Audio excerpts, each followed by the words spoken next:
Hello everyone, and in today's video we are going to continue working on the CELPIP listening test, and in particular we are going to look at part 2.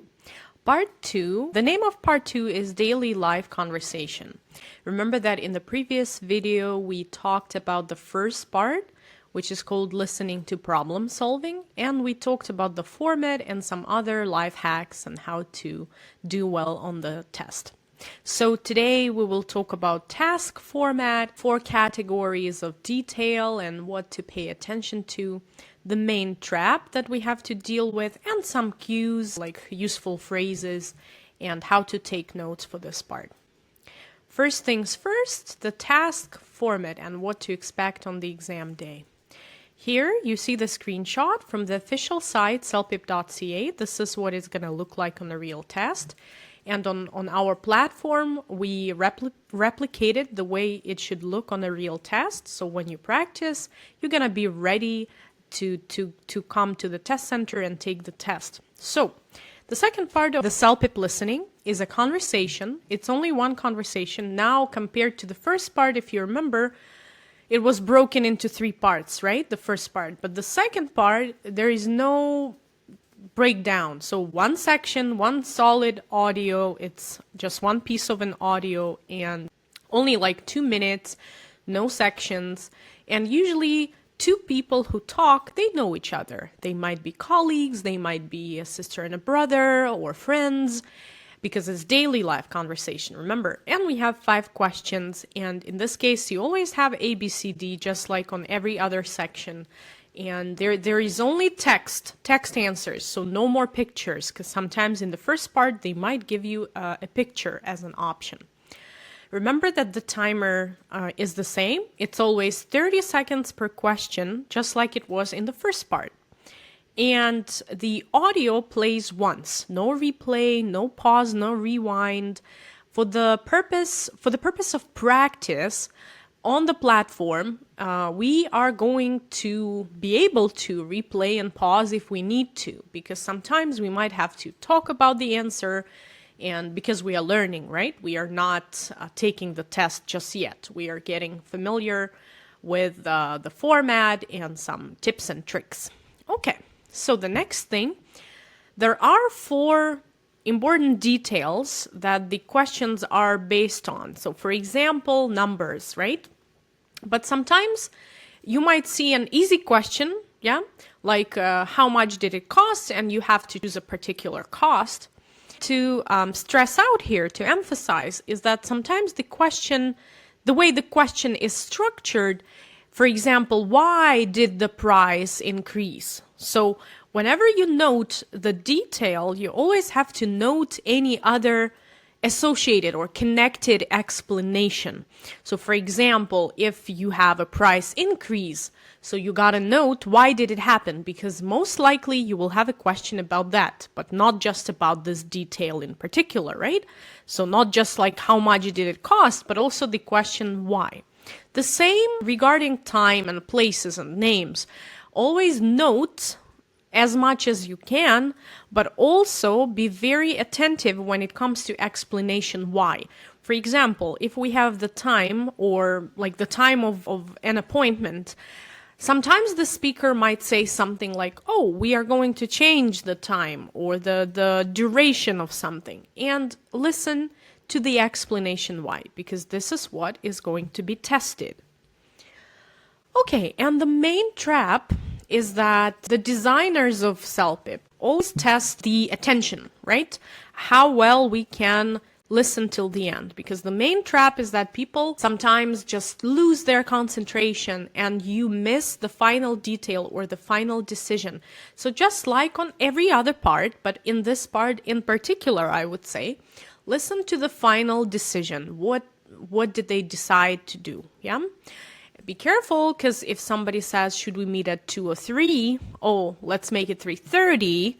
So it's not 2 or 3, it's 3:30. So please just be attentive and pay attention to everything. The same goes for the beginning of the audio as well, for every part basically. Sometimes they might ask, where are people meeting? Or where are people I don't know, like what is the location? Yeah, where are they? And then at the beginning of the conversation, you might hear something like, oh, is bus number 5 coming? And then you understand that they are at the bus stop, right? So just be careful with that, and the beginning and especially the ending are important. Also, feelings. Pay attention to how people feel and what they feel, what kind of feelings they have, and why. Sometimes they give explanation. Okay? Now, some cues and notes. Phrases that come right before the important detail. You can take a note of these, like let's meet at, that will cost, it's located. It seems easy, but you have to make sure it's automatic in your mind and you build this association, okay? So make a mark, take your notes. Remember that you're going to have a piece of paper and you're going to have to take notes because you always listen first and you don't know what kind of questions you might get. That's why try to note as much as you can. So let's summarize what we have just talked about. What to do while you listen. So first, when the test starts, they give you the instructions and you have to read them carefully because it sets the context, where the people are, yes, so who they are to each other. It helps your brain to kind of prepare for what is gonna be next. Take notes with symbols or very short phrases, so that's important. Do not write the whole sentence, right? Listen to the end. We talked about that. So sometimes the right answer is there, but never skip the beginning. The very first sentence you hear the audio should be in your brain, right? You should remember, you should take notes. Everything is tested. So whenever you lose concentration or you feel like your mind wanders, just don't get stuck. Just keep listening, right? Don't get stuck on one detail. Even if you, for example, did not catch the detail of time, right? But at least you are able to concentrate further and you're able to understand the explanation for the time change, let's say. Okay, now we are going to practice, and you can practice with me. Just go to this website. It's our website, English Stoianova, that's my last name, .ca/app/ and you can practice for free. There are so many useful things there. So let's go. So for the purpose of practice, I'm going to open the task in this tab, and then I will open the transcript just in case for us to discuss if we need. Of course, on a real test, there is no transcript. You cannot replay or rewind. So we created that just for the purposes of learning. However, on our platform, you can also find the mode of exam or exam mode, mock exam mode. And then you can test every part without any pauses. Because remember that you only have 5 questions for this part, 30 seconds for each question, and before the screen moves further, you have to make your choice. Otherwise, it's a 0. You don't get any points. So whenever you are in doubt, just take a guess, all right? But we are going to be able to stay on the same screen just to discuss. So, listening to a daily live conversation, you will hear a conversation between 2 colleagues on a large lunch break. They are discussing one person's plan to buy a new car. Okay? All right, let's go. One more tip I'm going to give you. For this part, we talked about the categories of details, but you also can split your notes into man and woman, into 2 columns, and then write the details mentioned by each. That might help as well, because sometimes they ask, what did the woman think, right? Or why did the woman change her mind? How did she feel? So it's important to just kind of divide your paper into 2 columns. Okay, let's get started. Let's listen. Hey, Laura, did you end up going to that dealership on the weekend? I did, yeah. I was there for almost 2 hours. They showed me this brand new hybrid SUV, and honestly, I was pretty overwhelmed by all the options. Oh, wow. So are you going to get it? That's the thing. I really liked it, but the sticker price was just a lot. Like nearly $45,000. $45,000? That does seem steep. Did they give you any kind of deal? The salesperson said they could knock off about $2,000 if I financed through them. But my brother actually warned me about that. He said dealer financing usually costs you more in the long run. Your brother's probably right. I'd look into getting pre-approved at your bank first. It gives you way more negotiating power. Yeah, that's what he said too. I was going to go in on Saturday ready to sign, but now I'm thinking I should hold off. Honestly, I think that's the smarter move. Have you considered a certified pre-owned? My cousin got one last year, a 2-year-old model, and saved like $12,000. I did think about it, but I was a bit worried about reliability. What if something goes wrong right away? Most certified pre-owned cars come with a manufacturer warranty, so you'd actually be covered. It's not as risky as you might think. Oh, I didn't realize that. That actually changes things. Maybe I'll ask the dealership about their pre-owned inventory when I go back. Good call. And maybe skip the financing through them this time. Ha, definitely. Question 1.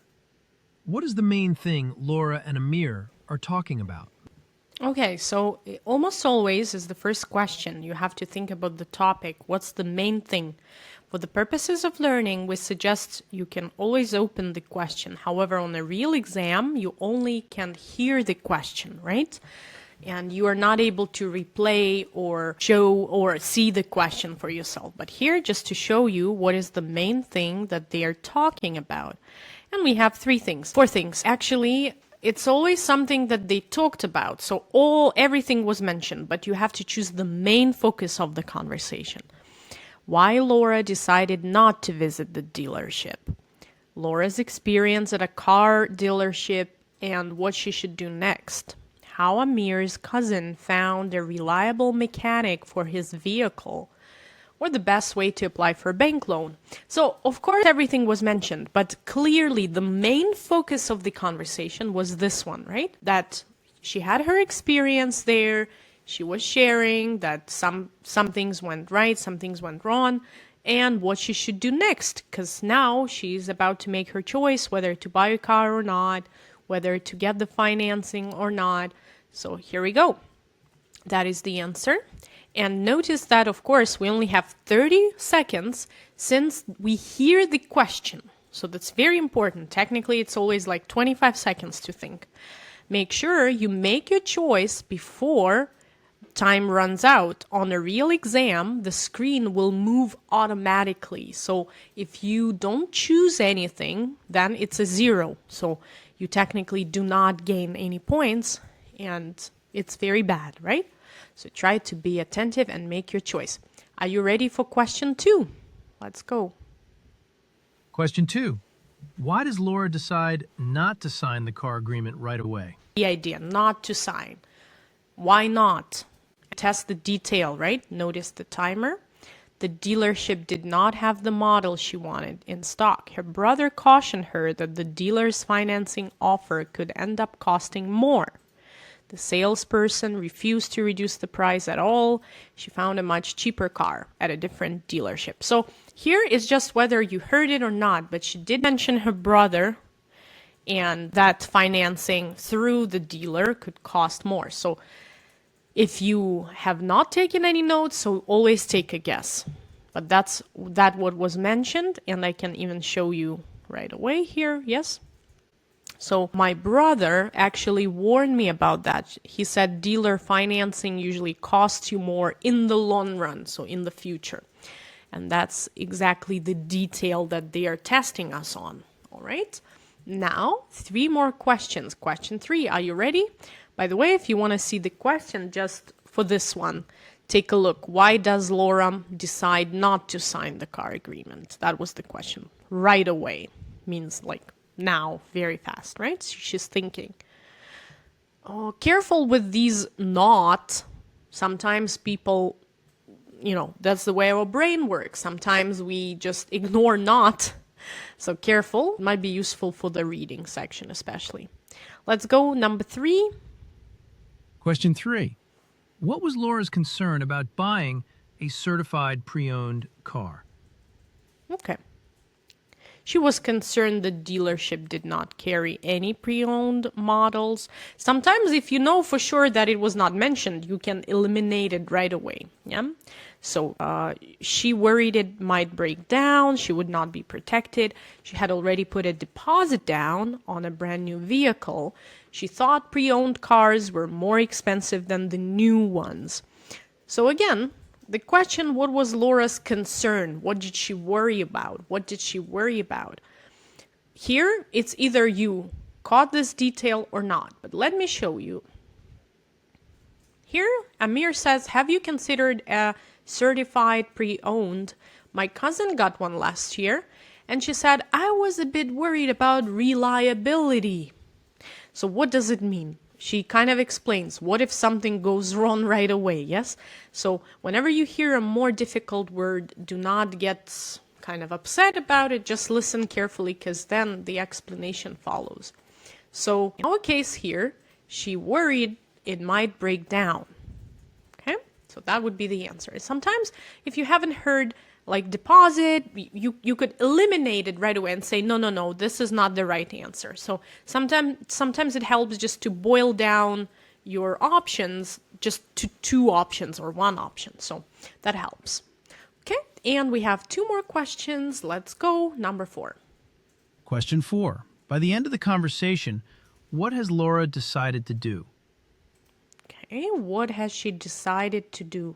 The end of the conversation. Remember, the end of the conversation. Return to the dealership to look at pre-owned vehicles instead of buying the new one.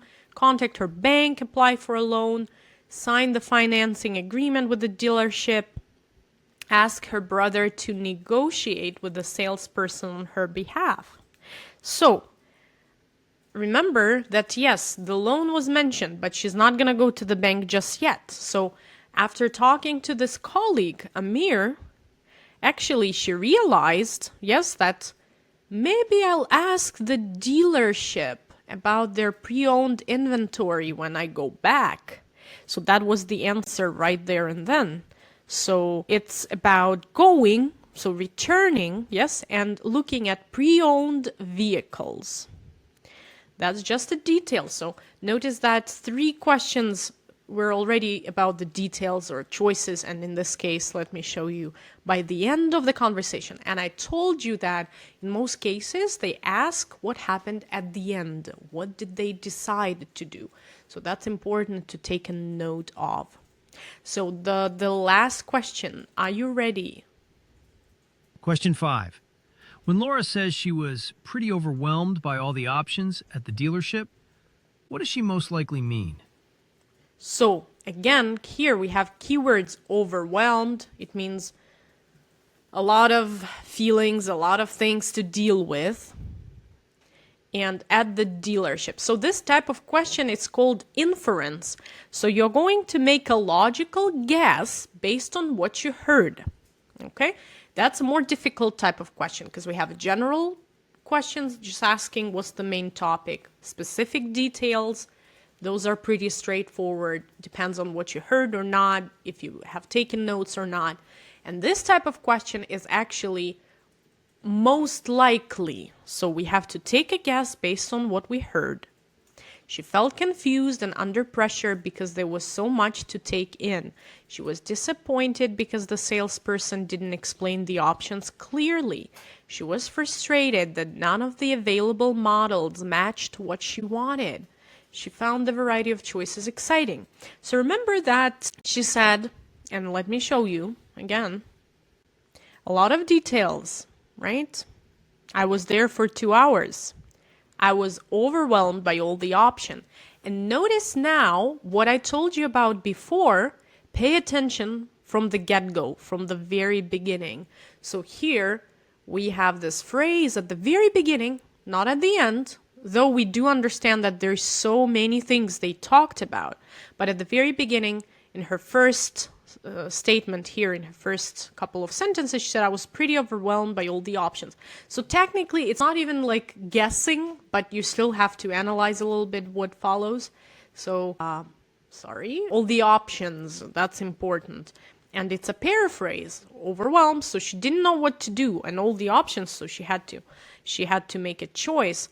So it's just interesting that the context suggests that we have the large number of choices and that this decision was stressful or difficult to process. An interesting phrase, to take in, so much to take in. You got to remember this phrase. It's a very useful one. It means that a lot of information and you have to think about it, yeah? Like sometimes you might hear people say in Canada, that's a lot to take in. It's a useful phrase to know, actually. All right, and here we go. Are you ready? I'm gonna click next, and we are going to review the answers and see if we did okay or not. Yay! So we have 5 correct answers. Congratulations. Yes. So here we have the transcript, and we can click on it and expand it and write the new words if we need. And notice what I liked about our platform truly is that every answer is explained clearly why it's correct or incorrect. For example, here, Laura's experience and what she should do next. So explains that it's the center of the conversation, though other details might have been mentioned only briefly or not mentioned at all, right? Sometimes, for example, like in the first one, we have incorrect because she visited the dealership, yeah, on the weekend. It's not that she decided not to visit, yeah? So careful with these. And notice that the question number 5, she felt confused. So overwhelmed in this context suggests a large number of choices, like I said. So it's this kind of question appears sometimes, not on every test, but it's called inference question, and you gotta pay attention and analyze a little bit. So on our platform, we also just want to kind of show you that we have also mock exams, as you could see here, and you can practice in the exams mode without stopping, just like on a real exam. I was showing you the practice mode. That's a nice tab here with the listening, reading, writing, and speaking. Notice that on our platform, we have also very useful course material. So if you want to, for example, learn about part 2, you got to click here, part 2, and it's going to take you to the whole course developed by me as a teacher, instructor, and methodologist, and it's very useful, and you can learn more about tips and tricks and all kinds of life hacks and more examples for every part of the test, actually, because we have reading, speaking, writing mastery, some other related resources like templates, so very useful stuff. So go check it out, English Stoianova, that's my last name, .ca, courses, and platform as well. Here on the screen we have englishstoyanova.ca app, so please go check it out, and I hope that this video was useful, and I wish you good luck on your exam. In the next video we are going to continue talking about CELPIP listening, and we'll be doing part 3, part 4, and so on and so forth, also reading, writing, and speaking as well. So I hope that I'm going to see you there. My pleasure, and have a good day.